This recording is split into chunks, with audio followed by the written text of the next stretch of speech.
വെറും മണക്കൂസാണെന്ന് നീ വിചാരിച്ചോ? ഓടുന്ന കോഴിക്ക് ഒരു മുഴം പിമ്പെ എറിയുന്നവനാണ് ഈ സദാശിവൻ. എനിക്ക് കിട്ടുന്ന തെറിയില്ല, എനിക്ക് ബാക്കി തെറികളെക്കാളും കൂടുതൽ കിട്ടിയതെന്ന് വെച്ചാൽ നിന്റെ തള്ളു കേട്ടിട്ടല്ലേ ഞങ്ങൾ പോയി. ഞാൻ ആക്ച്വലി സംഭവം തന്നെ, ബട്ട് കൊളോക്കിയലി കൊളവാക്കണ്ട. നിന്റെ തള്ളു കേട്ടിട്ടല്ലേ ഞങ്ങൾ പോയി. ഞാൻ ആക്ച്വലി സിനിമയിൽ ഒരു സ്ഥലം തള്ളിയിട്ടില്ല. നീ എന്റെ ക്ഷമ പരീക്ഷിക്കരുത്. ഇത് ഇവന്റെ നാവിൽ തന്നെ നിങ്ങൾ കേൾക്കണം. അതിനുവേണ്ടി എല്ലാരെയും പഠിപ്പിച്ചത്. ഈ സിനിമ നല്ലതാണെന്നോ, സിനിമ ഗംഭീര സിനിമയാണ്, സിനിമയെ കുറിച്ചല്ല നമ്മൾ തള്ളിയത്. ഈ വേലത്തരൊന്നും എന്നോട് വേണ്ട. ചേട്ടൻ എല്ലാ കാര്യവും നല്ല ഓർമ്മയുണ്ട്. ഞാൻ ഇന്റർവ്യൂല് ബേസിലിനെ കുറിച്ചുള്ള കോമഡി പരിപാടി, എന്റെ പെർഫോമൻസ്, നമ്മള് സെൽഫ് ട്രോളും അങ്ങോട്ടും ഇങ്ങോട്ടും കളിയാക്കി ഒഴിച്ചു കഴിഞ്ഞാൽ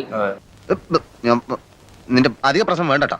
നമ്മൾ ഒരു സ്ഥലത്തും ഈ സിനിമ ഒരു ഗംഭീര സിനിമയാണെന്നോ അത് നമ്മൾ completely we left to the audience. മുതലാളി ഒരു പ്രാവശ്യം പറഞ്ഞിട്ടുണ്ട് ബോട്ടിൽ വെച്ചേ, മുതലാളി മറന്നുപോയതാ. നീ പറയും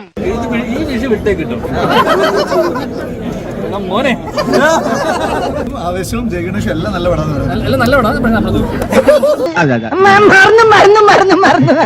ഈയിടെയായിട്ട് എനിക്ക് ഭയങ്കര കൺഫ്യൂഷനും ഓർമ്മക്കുറവും.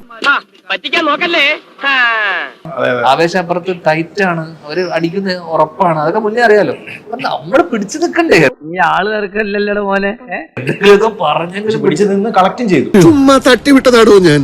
സമ്മതിച്ചിരിക്കുന്നു നിന്റെ ചങ്കൂറ്റം. താങ്ക്സ്. ചങ്കൂറ്റമല്ല അവസ്ഥ. 1,00,000 ഉറുപ്പ്യ തരാന്ന് പറഞ്ഞാലും ഇമാതിരി നാണം കെട്ട വർത്താനം പറയാൻ ഇന്നെ കിട്ടൂല. ഇല്ലാത്തതും ഉള്ളത് തന്നെയാണ് പറഞ്ഞിട്ടുള്ളത്. നമ്മളും ഇത് ഡിസ്കസ് ചെയ്ത സാധനമാണ്. ചില സീനുകളൊക്കെ വരുന്ന സമയത്ത് ഇത് ക്രിഞ്ചല്ലേ, പക്ഷെ ഏട്ടൻ അത് എഴുതി വെച്ചത് ഏട്ടൻ അതേപോലെ വേണം. കഴിഞ്ഞ തവണ പറഞ്ഞ അതേ ബോംബ് കഥ തന്നെ, സ്റ്റൈല് മാറിയപ്പോ ഇങ്ങനെ ആയിപ്പോയി. പുള്ളി പുള്ളി കൺസീവ് ചെയ്ത് വെച്ചിട്ടുണ്ട് ഒരു സാധനം.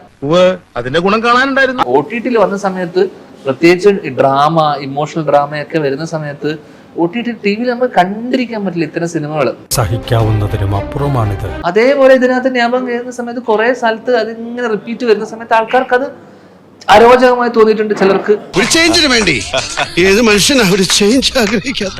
ചിലർക്ക് ആ പാട്ടിൽ ഇഷ്ടമുള്ളവർക്ക് അത് വർക്കായിട്ടുണ്ട്.